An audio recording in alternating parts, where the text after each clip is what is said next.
Bom dia, meus irmãos. Antes de ler o texto, eu quero dar duas palavras. A primeira é relacionada à pandemia. Até agora, eu e Cristina conseguimos escapar do bicho.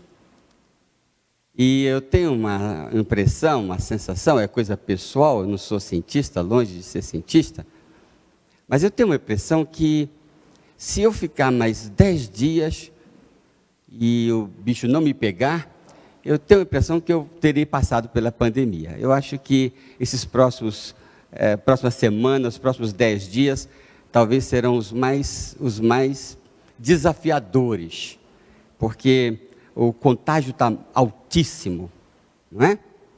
Então, eu quero estimular você a continuar e a intensificar os cuidados.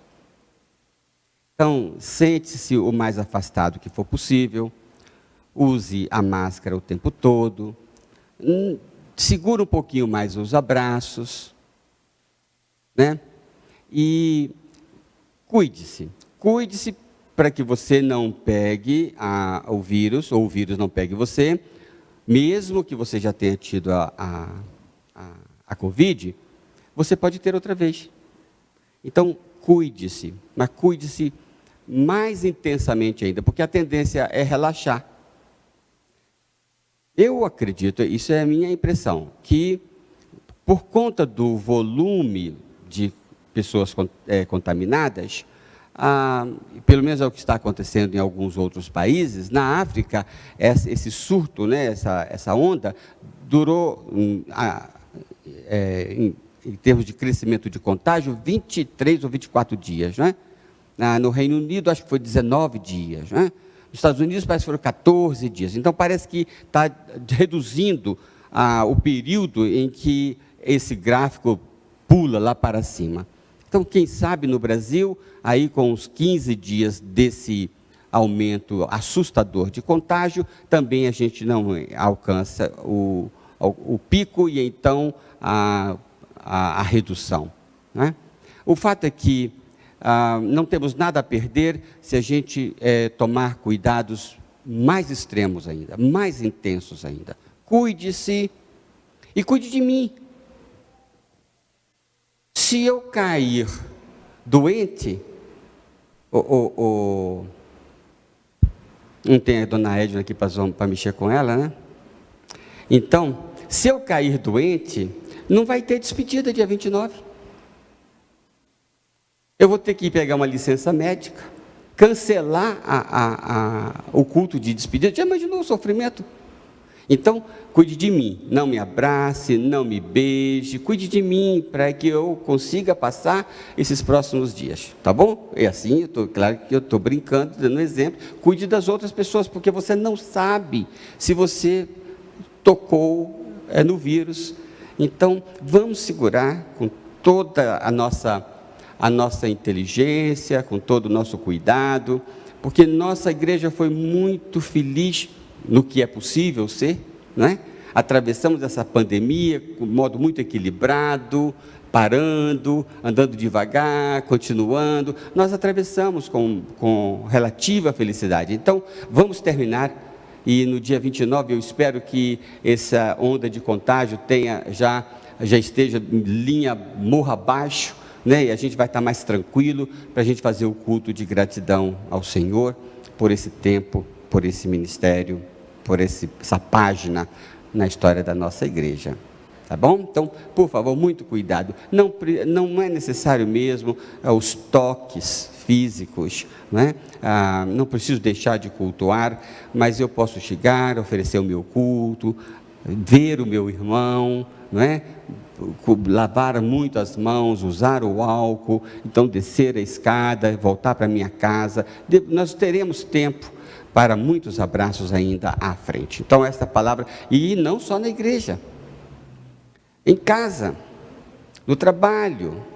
Então, vamos intensificar os cuidados, tá bem? Por favor, não quero ver ninguém mais contaminado.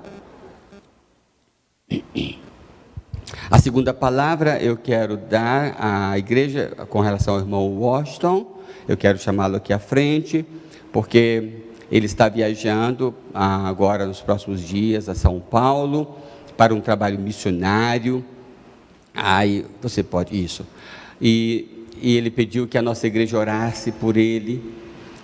É um trabalho que ele vai fazer lá de evangelização, de missões com os irmãos dos Estados Unidos. E achei muito bonito que ele pedisse que a igreja orasse por ele. Isso é muito bom. Nós precisamos desenvolver ou restaurar essa cultura, né? Se o apóstolo Paulo dizia, orem por mim, imagine quanto que eu e o Washington não precisamos de orações, né? Então eu quero convidar os irmãos a estarem em pé. Eu vou orar com a igreja, né? A igreja vai orar, na verdade, e em seguida, ainda em pé, nós vamos abrir a palavra do Senhor no Salmo 56 e nós o leremos, tá bem? Senhor, nosso Deus e nosso Pai Celestial, queremos colocar diante do Senhor, neste ambiente de culto, de oferta a Ti, dos nossos louvores, dos nossos corações. Ó Deus, nós queremos colocar diante do Senhor a vida do irmão Washington, e especificamente, nesse projeto missionário que ele embarca nos próximos dias. Ó Deus, que ele sinta a presença do Senhor, protegendo, ungindo, capacitando, ó Deus, dando-lhe a sabedoria e o poder do Espírito, de modo que ele possa realizar, ó Deus, esta missão com grande sucesso, no sentido de levar a Tua palavra, de levar o conforto, a mensagem de salvação, e também, ó Deus, nos travar novos relacionamentos, fazer novos amigos, ó Deus, que ele seja uma bênção, e que ele seja só bênção nesse tempo em que ele vai estar nesse projeto missionário ali numa cidade de São Paulo.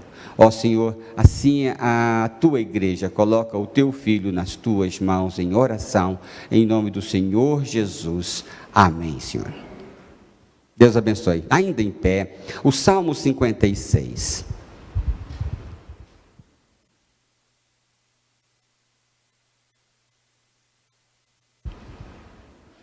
O Salmo 56, versículo 3, é o versículo que eu gostaria que você memorizasse. Nós vamos passar pelo Salmo todo, nos seus 13 versículos, mas eu gostaria muito que você memorizasse o versículo 3, que diz assim: mas quando eu estiver com medo, confiarei em Ti. Uma outra versão diz assim: mesmo quando estou com medo, ainda confio em Ti.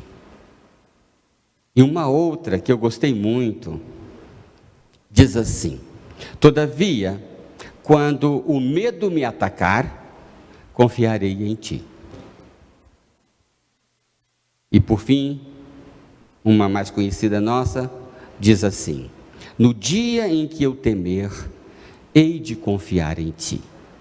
Eu acho que vai ser mais fácil, embora eu goste mais quando o medo me atacar. Eu penso que a maioria tem aqui, na sua versão, no dia em que eu temer, hei de confiar em Ti. Vamos falar juntos essa versão que está projetada? No dia em que eu temer, hei de confiar em Ti. Por favor, sente-se.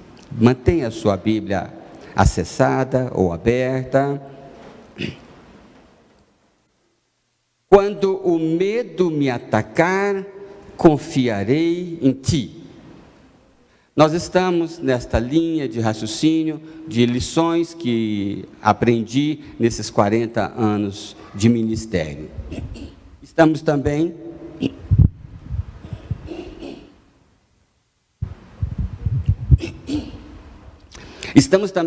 ainda pensando em Provérbios 4:23, quando diz sobre tudo que tens que guardar, guarde o teu coração. É sobre isso que esse salmo está dizendo. Quando o medo me atacar, o medo ataca onde? Uma parte desse problema de garganta que eu tenho a vida toda é que toda vez que eu vou pregar, eu tenho medo.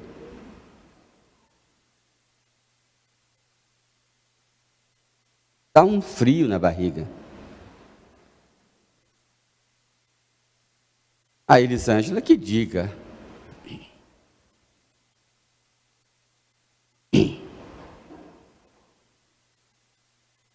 Nosso coração, ele é um órgão muito frágil, muito sensível, né? E Davi está dizendo, quando o medo me atacar, ele vai atacar de dentro, né? Eu confiarei em ti, né? Os irmãos estão lembrados que nessa linha de guardar o coração, nós conversamos sobre Mateus 6, sobre os 7 perigos do coração. Então nós mencionamos o perigo do apego, da gordura ruim, nós nos agarramos a coisas, né? Jesus disse, não acumuleis na terra. Falamos dos desejos inapropriados, né? Queira tesouros nos céus. Falamos do perigo de desconsiderar a tendência do coração, a lei do coração. Onde estiver o seu tesouro, vai estar ali o seu coração. É lei, há uma tendência, né? Falamos, em quarto lugar, sobre o olhar tendencioso. É o desvio do julgar. Você julga mal, porque lê mal a realidade, né? E Jesus vai dizer, se os seus olhos forem bons, está falando do coração, né? Não é da capacidade de enxergar, que você resolve com óculos, né? Se os teus olhos forem bons, todo o teu corpo terá vida, né? Falamos do perigo de buscar a aprovação dos homens, né? Isso está dentro do nosso coração, de querer ganhar a simpatia, né? Desenvolver estima, né? Não podeis servir a 2 senhores, ele disse. Falamos das preocupações, também do coração, é lá que nascem. Jesus disse, não andeis ansiosos, lemos aqui no texto. E por fim falamos da autoconfiança, o orgulho, raiz de todos os pecados, né? E Jesus vai dizer, seja dependente, observem os passarinhos, né? Mantenha a humildade. Então, este foi nosso assunto dias atrás. No caminho para este abençoado desconhecido, rumo a esse abençoado desconhecido, nós teremos batalhas, teremos lutas, né? Há muita luta, antes da vitória há muitas batalhas, né? E nós estamos sujeitos a problemas internos e a problemas que podem nos atropelar sem que tenhamos culpa. Vocês viram as manchetes ontem, um vulcão, a imagem de satélite conseguiu filmar, né, a erupção de um vulcão que causou tsunami. A qualquer instante nós podemos ser atropelados por uma notícia. Quem de nós já não foi ou já não viu alguém muito próximo, né, ser atropelado por uma notícia que mudou o rumo da vida da pessoa?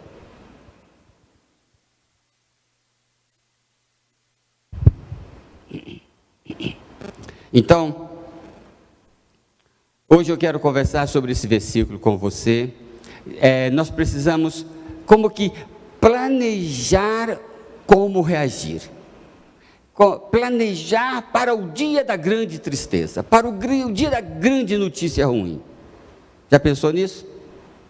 Porque vai chegar. Estatisticamente, não tem como negar que vai chegar. E quando aquele dia chegar, quando eu receber a notícia ruim, eu penso que todos vocês, não sou eu não, eu estou dirigindo e a minha mente começa a pensar se acontecer isso, né? No início dessa semana, a Jéssica, minha nora, testou positivo. E ela estava contando que vem tanta coisa na cabeça, pega o teste positivo, e já ouviu tanta notícia ruim, né? Já viu tanta coisa ruim, a mente então traz o pior cenário. Na maioria das vezes é um cenário falso, mas nós sabemos que muitas vezes, mesmo que você não tenha feito o cenário, ele ocorre. Somos atropelados por adversidades terríveis. E esse salmo, meus irmãos, Davi está angustiado. E a gente pode aprender, né? Já diz a palavra que a gente aprende mais na casa de luto do que na casa de festa. Então, aprender com o coração angustiado de Davi, porque amanhã nós é que teremos esse coração. E eu posso desde já me preparar para aquele dia. Como é que eu vou fazer quando aquele dia chegar? Se amanhã eu receber uma notícia que vai mudar o rumo da minha vida, como é que eu vou fazer? Como é que eu vou reagir? Aí o Davi diz, o slogan dele, nesse versículo 3, quando o medo me atacar, eu confiarei em ti. Essa é a predisposição, é o plano que ele faz. Ele faz, eu vou fazer assim. Às vezes você está dirigindo, descendo a serra, e você pensa assim, se o freio do carro falhar, como é que eu vou fazer? E você planeja então a sua reação diante de um possível cenário adverso. Então, fique comigo nesse Salmo 56, né? Davi diz assim, ó Deus, compadece-te de mim, pois há homens que me pressionam e oprimem, atacando-me o dia todo. Os inimigos me pressionam o dia todo, pois são muitos os que me atacam com arrogância. Mas, quando eu estiver com medo, confiarei em ti. Não é pessimismo de Davi, é um preparo do coração para o dia difícil. Bom, eu quero começar dizendo que um dos perigos que nós enfrentamos é o perigo de esquecer o que Deus fez. Você diz, mas pastor, onde é que está isso aqui na Bíblia? Veja o título, o subtítulo. Ao regente do coro, adaptado para Jonathan Recoquim, Mictã de Davi, quando os filisteus o prenderam em Gate. Você observou isso? Em Gate. O que é Gate? O que é a cidade de Gate? Ele vai dizer, eu estou aflito, eles estão prontos para comer minha alma, né? Compadece de mim, misericórdia, Senhor,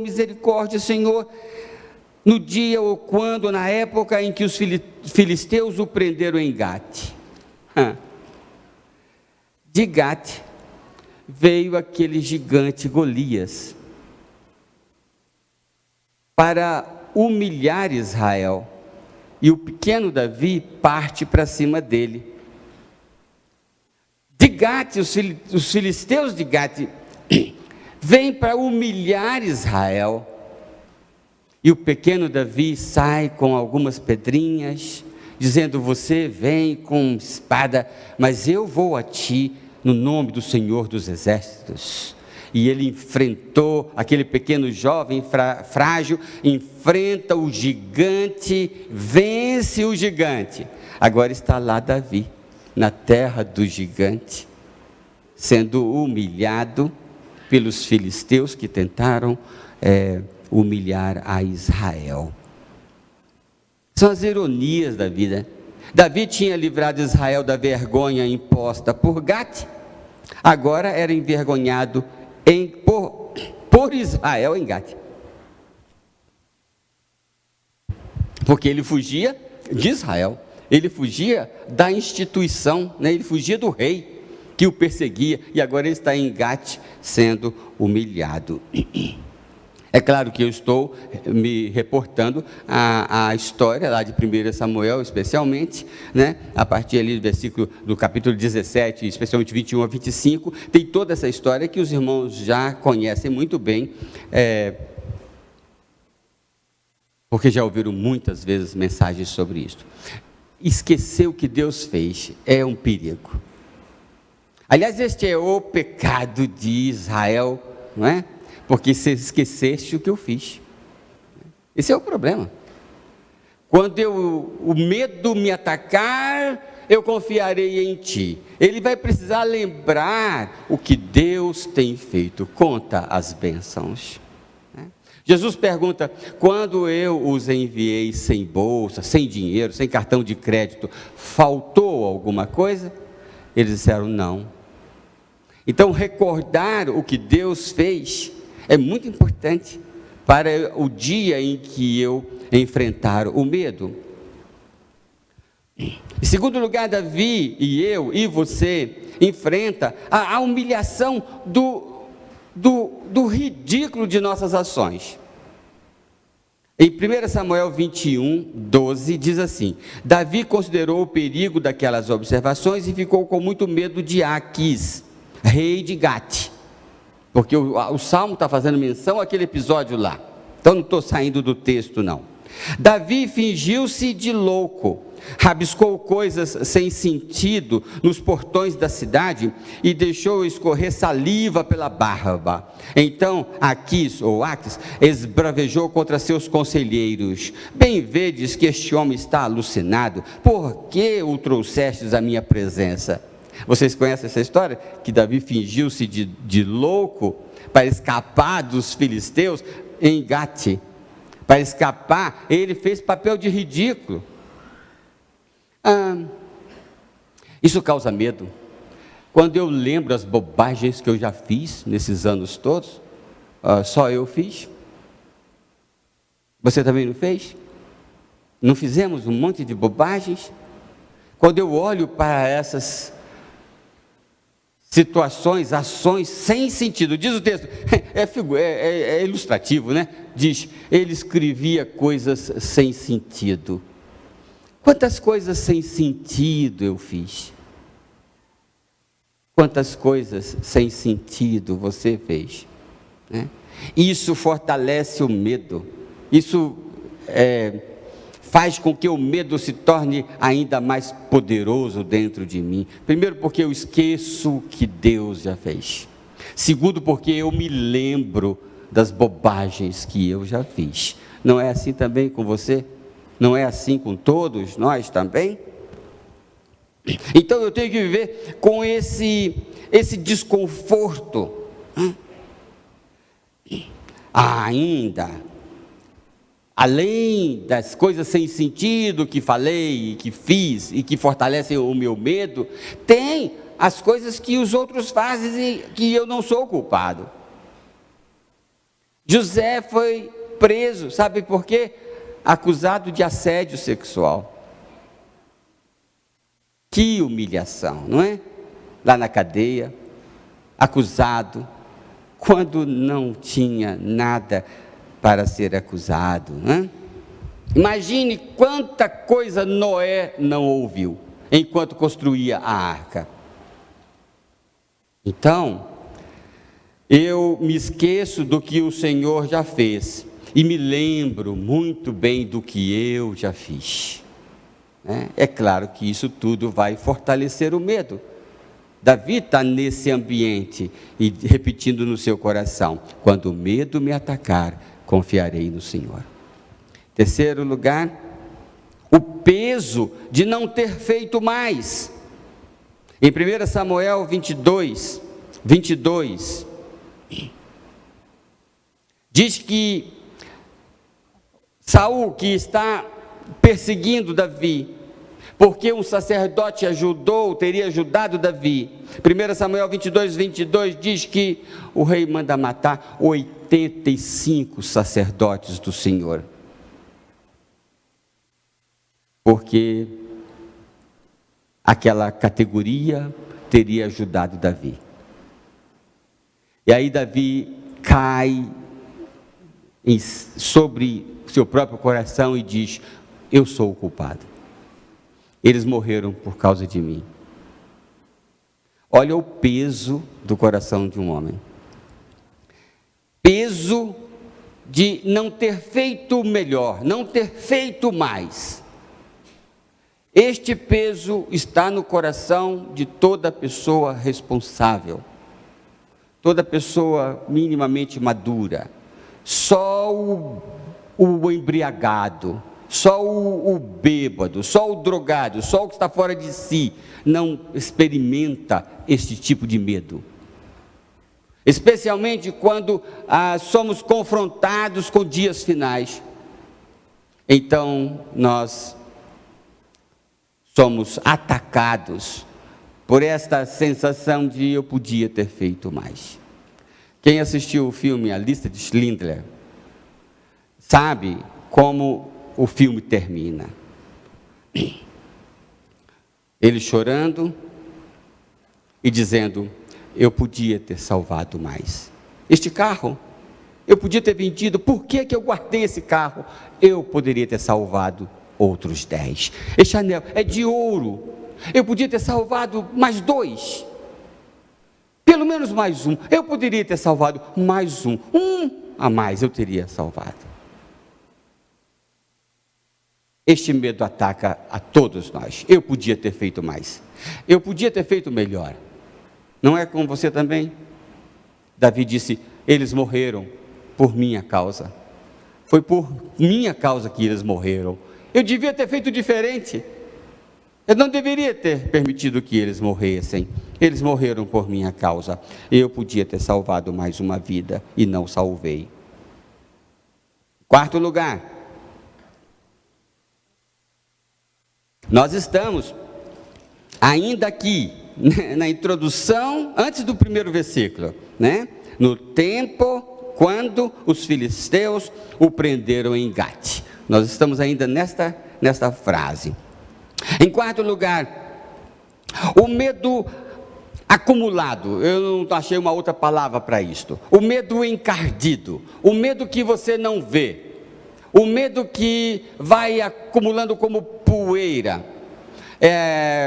No carro que estávamos andando lá em Portugal, o limpador de para-brisa fica dando aquele barulho. Eu troquei aquela paleta que fala, mas não adiantou, estava arranhando. Aí alguém me disse, é que algumas pedrinhas invisíveis, tão pequeninas, elas grudam no para-brisa. Não adianta trocar a palheta. É verdade isso? Eu não sei. Acho que é verdade, não é? E eu falei, meu Deus, o carro que a gente está andando lá tem 325 mil quilômetros. Aliás, essa semana eu vou devolver o carro da igreja com 250 quilômetros, ô irmão Paulo. 250 mil quilômetros. O senhor me deu o carro há 10 anos, mais ou menos, né? O para-brisa vai acumulando umas pedrinhas que vão batendo ali, você não vê, mas elas estão lá. E elas fazem o barulho. Assim também há um medo no nosso coração, que é um medo que vai sendo acumulado com o tempo. Ele vai entranhando. E aquela força que você tinha, aquela disposição que você tinha, talvez já está agora mais embaçada, não é? Uma espécie de cansaço, né? Por uma perseguição persistente. Olha o que o Davi está dizendo aqui no versículo 1. Pois há homens que me pressionam, que me oprimem, atacando-me todo dia. Meus inimigos me pressionam o dia todo. Pois são muitos os que me atacam. Então você sente o Davi, ele estava literalmente cansado fisicamente, cansado emocionalmente, cansado em todos os aspectos, não é? E ele fugindo daquela perseguição ferrenha de Saul, que não parava um dia. Então há ainda este medo. Ele diz, meus inimigos me observam. Imagine o coração de Davi. Vem comigo, pensa no coração de Davi. Senhor, tem misericórdia de mim, porque os meus inimigos me observam. É um negócio duro dentro do coração. Aí, como é que ele diz? Falem comigo, no versículo 3. No dia que o medo me atacar, confiarei em ti. Era a resposta dele, era o slogan dele, né? Os medos têm várias classificações, tipos, né? São muitas formas para nos inibir, para nos paralisar, né? Então tem também esse cansaço acumulado, encardido, né? de uma batalha que não acaba. Você pode estar enfrentando coisa assim, uma luta que você tem há décadas. Todos nós já ouvimos de irmãs da igreja que oram pela conversão dos seus maridos há 40 anos, 50 anos. Aquilo não acaba. Então há muita história, né, no coração ou nos corações das pessoas que frequentam uma igreja, né? Quanta luta, né? E Davi estava cansado daquela perseguição de Saul, né? Todo dia e o dia todo eles estão me observando. É muito ruim ser observado. Você gostaria? Vou pedir ao irmão Paulo para ir se candidatar para o Big Brother, hein? Já imaginou ficar sendo observado? O medo, esse medo encardido. Em quinto lugar, há ainda a solidão. Em 1 Samuel 23:12, há um episódio muito interessante. Os inimigos destroem Keila. Davi corre e livra a cidade. Conhece a história? Ele livra a cidade. Agora ele é o herói momentâneo naquela cidade. Aí vem o seu perseguidor, vem o seu inimigo. Ele fica sabendo que ele está vindo. Descobriu que estava ali, lá vem ele outra vez. Acabei de falar que é aquela perseguição que não acaba, né? Que não cessa. Ele está lá, então vamos lá. Aí Davi faz uma oração. Senhor, Saul vem mesmo? E o Senhor responde, vem. E aí ele faz uma outra oração. Mas Senhor, o pessoal de Keila vai me entregar a ele? E o Senhor vira para Davi e diz, vai. Olha outro medo no coração de Davi. O de ser entregue ao inimigo pelo seu próprio povo. O coração dele está pequenino, né? Ele está em solidão, porque ele não tem ninguém naquele momento. Você já se sentiu assim? Que os da própria família te deixam? Já sentiu assim? É muito interessante a resposta do Senhor. Será que os líderes e o povo de Keila entregarão a mim e aos homens que me seguem nas mãos de Saul? E o Senhor respondeu, entregarão. Por que o Senhor não destruiu Keila ou os líderes? Pelo mesmo motivo, porque não destruiu Herodes. Quando o menino Jesus, pequenino, Deus mandou um anjo para avisar, é melhor fugir. Por que não mandou o anjo para destruir quem estava querendo, quem estava ameaçando? Porque não é política do Senhor destruir quem me ataca ou quem ataca você. A política do Senhor é salvar a pessoa que ataca você. Então ele vai dizer, foge para o Egito. E eles te entregarão.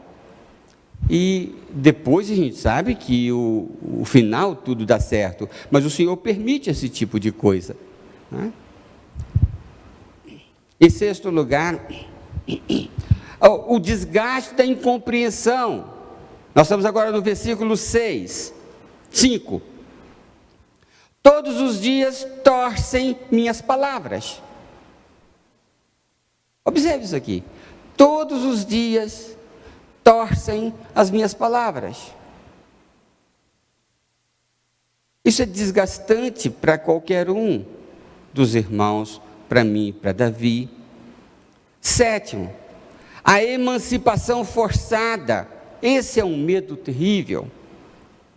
1 Samuel 25, estamos aqui, né, no tempo, na época em que os filisteus o prenderam em Gate, né? A emancipação forçada, eu estou agora em 1 Samuel 25, 1, diz assim: Samuel faleceu, e houve uma consternação geral em todo o povo de Israel, que se juntou para lamentar e prantear sua morte. Eles o sepultaram na cidade onde tinha vivido, em Ramá. Depois disso, Davi partiu e foi para o deserto de Parã. Nós estamos voltando a 1 Samuel, porque o Salmo o chamou, né, o invocou, né? Quem foi Samuel? Estão lembrados do pequenino Davi, do jovenzinho frágil, com os irmãos fortes, bonitos e poderosos, guerreiros? E aí Samuel está lá na casa de Jessé, e passam os irmãos de Davi todos na frente de Samuel, e Samuel, não é este, não é este, não é este, não é este. Não tem mais ninguém? Tem Davi. Não, chama. O desencargo de consciência. Chama lá Davi. Aí Davi vem, o gentil. Quando ele chega, diz, o coração de Samuel dilata. É o ungido do Senhor. E Samuel, então, unge Davi. A história de Samuel com Davi é muito linda. A sensibilidade de Samuel, que conseguia perceber de Deus o coração de Davi. O homem segundo o coração de Deus. Este Samuel, que era um pai, era um mentor, diz o texto, no meio dessa coisa toda, Samuel morre. Pode imaginar o medo o tipo de medo que tomou conta do coração de Davi neste momento?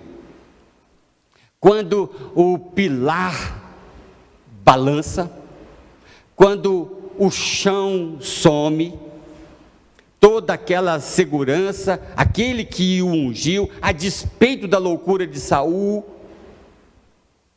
agora morre. Davi está sozinho.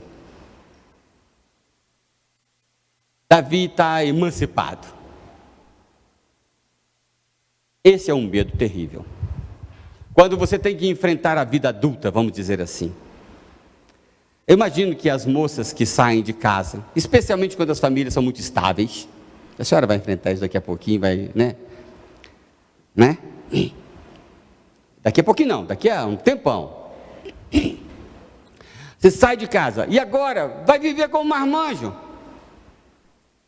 que você não participou da história dele. Deve dar um frio, né? E aquela caminha que era arrumada, que você dormia com aquela segurança, né, do papai e da mamãe, né? E você sai agora não tem papai e mamãe, né? Eu acredito, eu senti isso quando eu bati no primeiro dia de aula lá em Portugal, né? Meu Deus do céu, né? A gente está agora sozinho, tem que encarar. Eu não tive coragem ainda, eu não sei, diz que depois que fica velho você tem que fazer algumas coisas novas, né? Mas eu fico pensando, como deve ser pular de paraquedas, né? E você coloca o pé assim na beiradinha, né? Está amarrado aqui com uma corda, aí você não sabe se fala para o moço, solta a corda ou não solta, né? Se está naquela coisa, e solta, pronto, agora você está no vento, né? Você está sozinho, é você e o seu paraquedas, né? Então, quando você se emancipa, quando você se solta num desafio, ou aquilo que era sustentação, não está mais sustentando, você olha e não tem alguém segurando uma corda, aí Davi dizia, Quando o medo, vamos falar juntos? Quando o medo me atacar, confiarei no Senhor. Ele prepara o seu coração. Ele sabe que vai enfrentar várias categorias de medo, vários tipos de medo. Para cada uma delas, ele diz para o seu próprio coração: quando o medo me atacar, eu confiarei no Senhor. 8. A desconsideração daqueles a quem você protegeu. 1 Samuel 25, estou indo capítulo por capítulo. É impressionante como que cada capítulo tem a sua história. Então Nabal retrucou aos mensageiros de Davi: quem é Davi? Quem é o filho de Jessé? Hoje em dia há muitos servos que fogem do seu senhor. Davi com seus homens tinham protegido o rebanho de Nabal. E agora, aquele a quem Davi considerou, está fazendo pouco caso. Quem é Davi? Ele tinha que enfrentar isso. Nestes momentos, ele diz: quando eu for desconsiderado, eu vou dizer, eu confiarei no Senhor. Tanto que ele elogia Abigail, porque ela lembra que o Senhor toma providências. Foi o Senhor que enviou você para que eu não me esquecesse disto. Por fim, dessa primeira parte do sofrimento de Davi, há ainda o isolamento causado pela radicalidade dos nossos princípios, dos nossos valores. Meus irmãos, se tem uma coisa que eu tenho observado na vida dos que creem em Jesus, é que eles são um pouco assim ET. Neste mundo nós somos um pouco ET. 1 Samuel agora 26. Abigail rogou então a Davi. Deus entregou hoje Abisai, desculpe, estou com a Abigail na cabeça. Abigail do capítulo 25, agora capítulo 26 de 1 Samuel, versículo 8. Abisai rogou então a Davi: Deus entregou hoje o teu inimigo nas tuas mãos, permite que eu o atravesse com a sua própria lança e encrave no chão, e o encrave no chão com um só golpe. Não precisarei dar um segundo golpe. Estão lembrados na caverna? Davi, ou Saul, é surpreendido, né, por Davi. Estava ali, na mão de Davi. Abisai, o seu general, disse: está na nossa mão. Um golpe só, eu encravo ele no chão. Agora veja a resposta de Davi. Mas respondeu Davi a Abisai: quem levantaria sua mão contra o ungido de Yahvé e ficaria impune?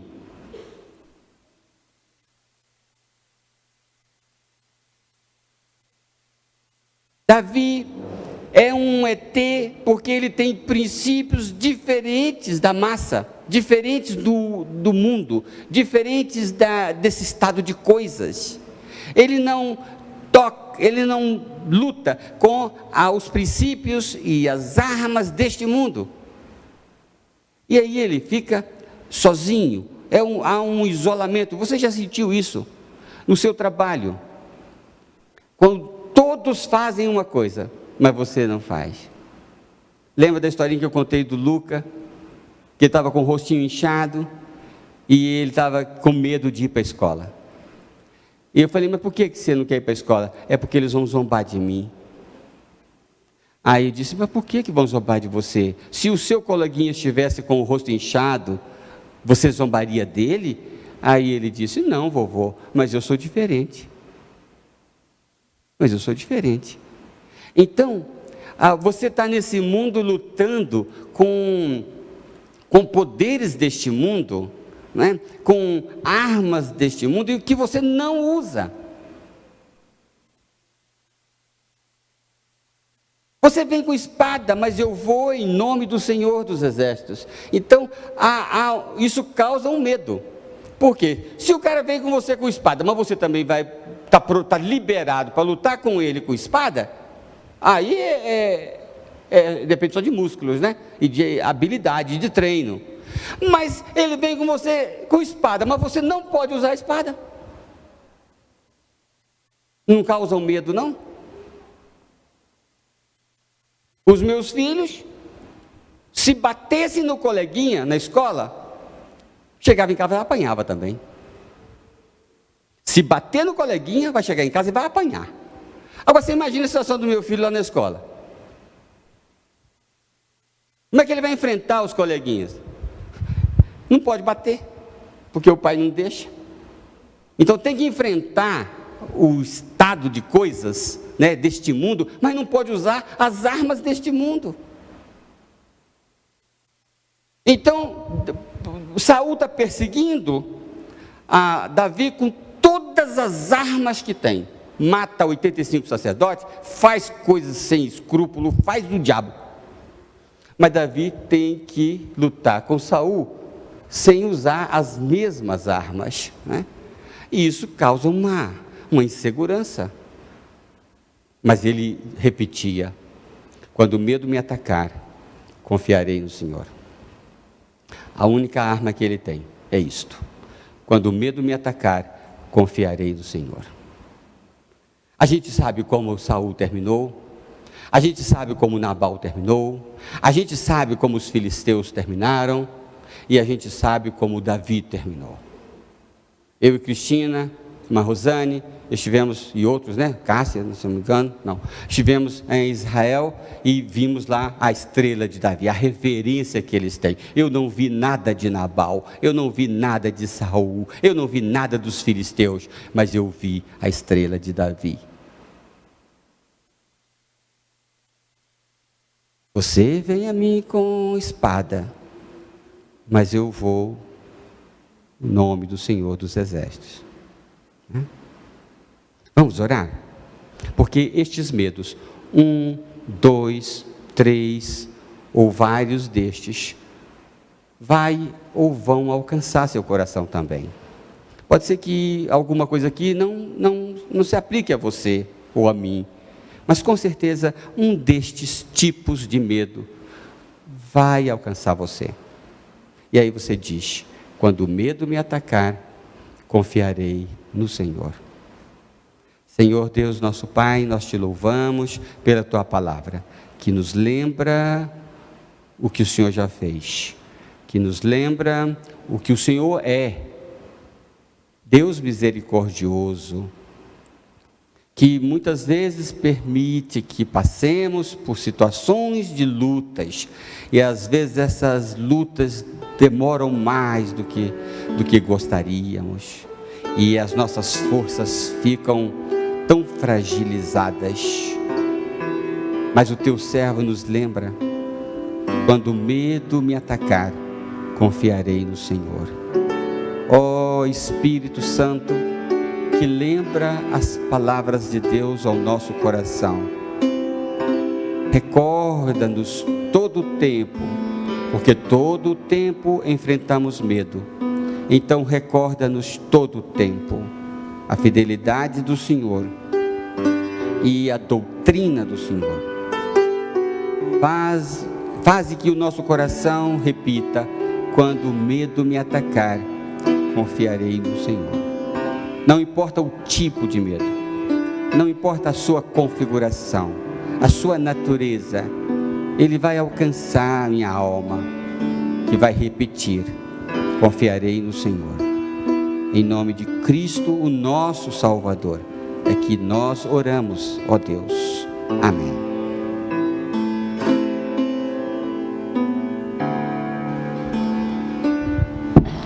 Quando o medo atacar, a gente precisa confiar no nosso Deus, né? Ele nos garante isso. A palavra do Senhor está escrita ali justamente para renovar essa